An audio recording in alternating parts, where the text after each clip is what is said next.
Hey, yo, what's it going, boys? What is up? Source back once again for yet another character impressions. Character impressions. This time we have Siegfried that is not a Gran. Yes, it is not a it's not a Gran version, unfortunately, boys. Yep. Yeah, I'm a little bit late today because I was busy farming bullets. Yep. And I was tired yesterday, so I didn't really do it yesterday. So we have Siegfried. That apparently he's a fantasy version for some reason, and is light. So he has 1316 HP. He has 9420 attack. Sword katanas to the same. Gross Feinge.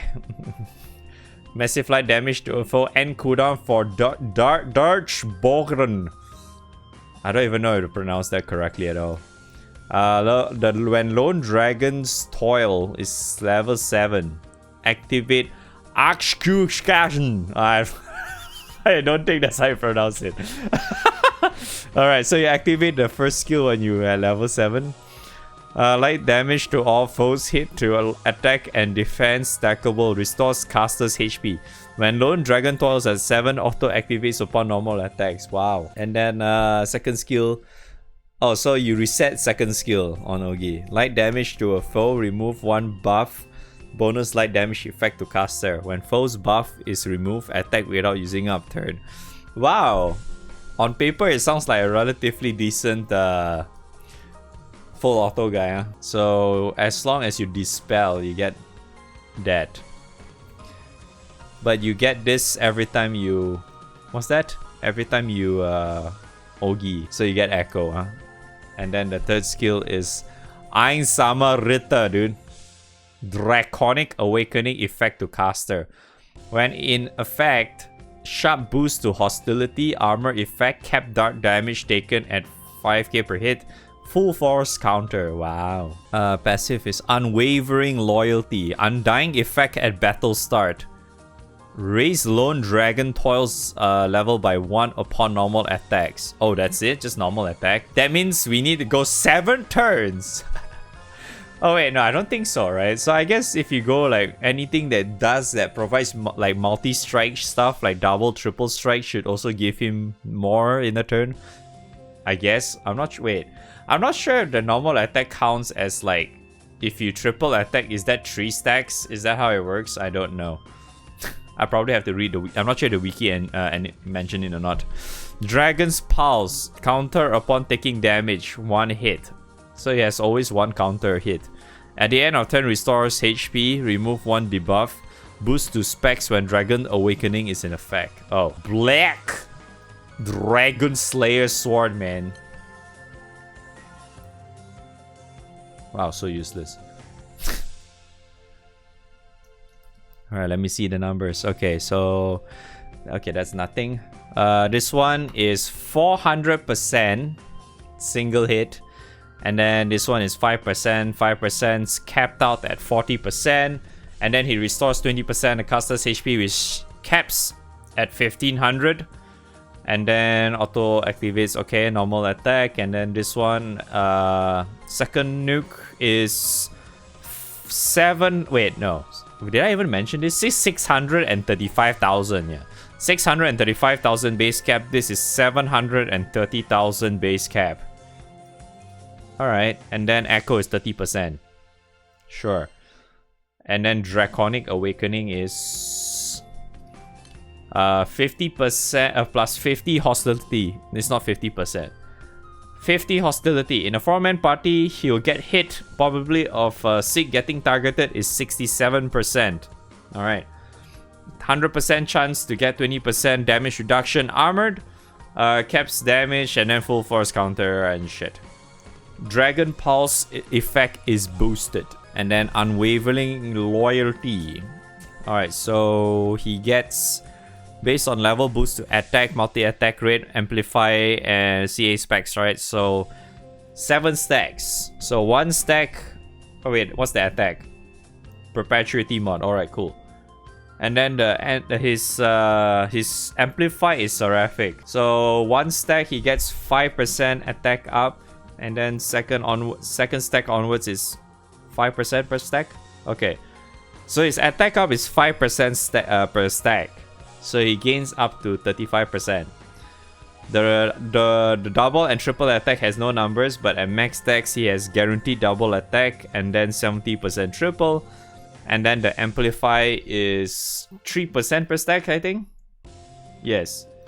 3, 6, 9, 12, 15, 18, 21. Yeah, so he maxed out at 21%. CA damage is 10% each stack, so he caps at 70% CA damage. CA damage cap is 5% per stack, he caps at 35%. Sure. He doesn't look like they mention it though. Yeah, I'm not sure if he really increases his stack by, like, you can increase more than 1 per turn. But if not, 7 turns is very, very slow. When Draconic Awakening is not in effect, he restores 1000 HP and he only counters 1 hit, and he removes 1 debuff at the end of turn. If he has Draconic Awakening, which, how long does it last again? 5 turns. So he has 5 turns downtime. When it is in effect, he counters 3 hits instead of 1. His healing cap is 3000 and he removes 3 debuffs at the end of turn. Wow. So cool. Very full auto heavy guy again as usual. Honestly, this version of skill set, I feel like this one is definitely better than his stupid summer version, man. And not summer version, his Yukata version. Holy shit, his Yukata version is so bad though. Alright, so EMP, we have 3 attacks, 1 skill cap, 1 healing. Right? Yeah, 1 healing, 2 HP, 2 defense, 2 crit, 1 CA damage. Healing? I know he heals at the end of turn, but shit. Why?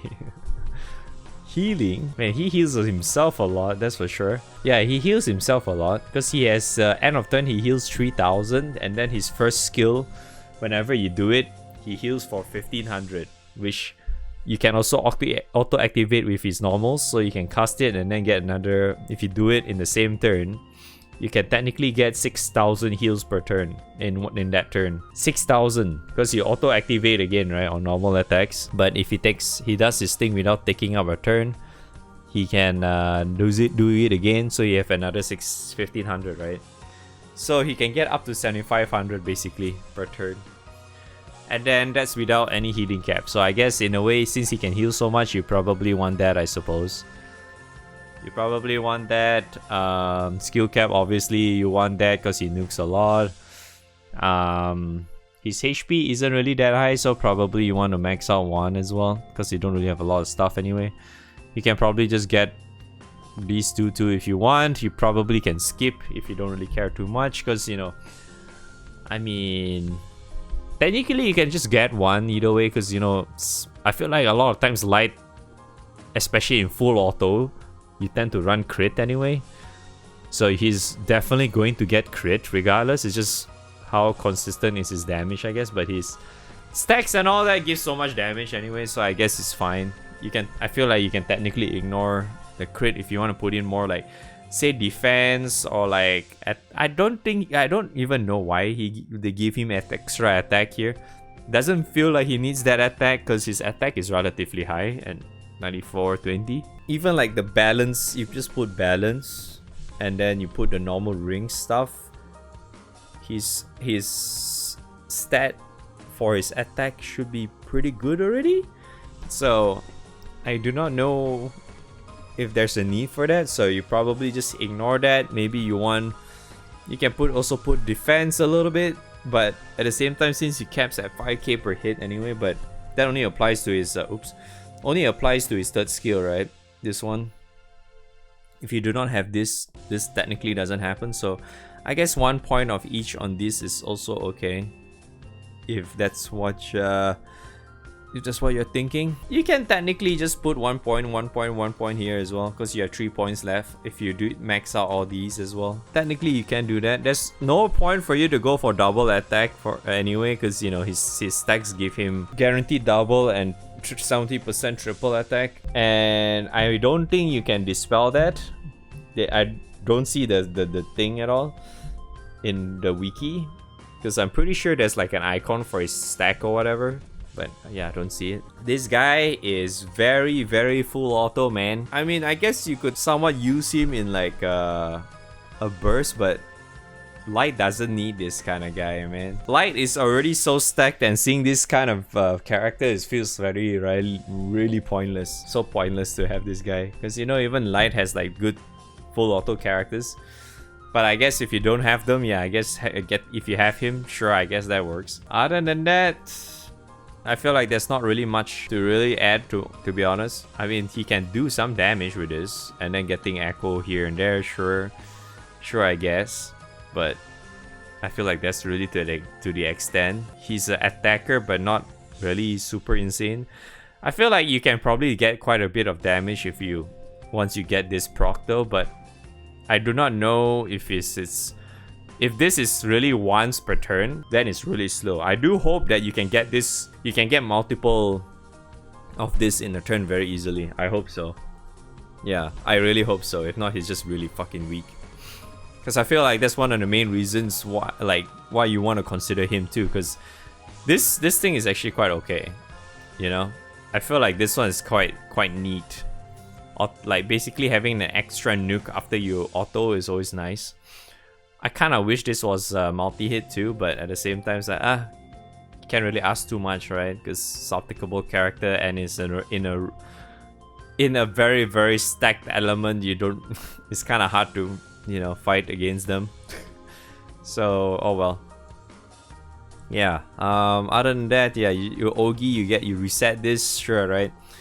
You get to reset this skill whenever you Ogi. You get to dispel.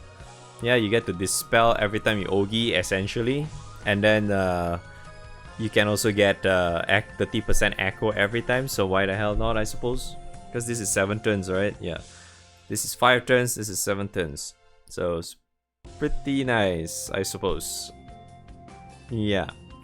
Other than that, this one's like, yeah, that's kind of cool. But yeah, 5 turns downtime. You can't reduce the downtime at all by the looks of it. So, yep. Yes, this is definitely a fantasy series. This is not the real version of Sieg. Sieg is straight up trying to be Batman here or something. I don't know. Anyways, I think that's all the extent I can say about this guy. I'm pretty sure this is gonna be a very sad video, but honestly, that's how it is though. Not much people are gonna watch this, unfortunately, but it is what it is. Thanks for watching. Hopefully you guys enjoyed the video. I'll see you guys on the next one.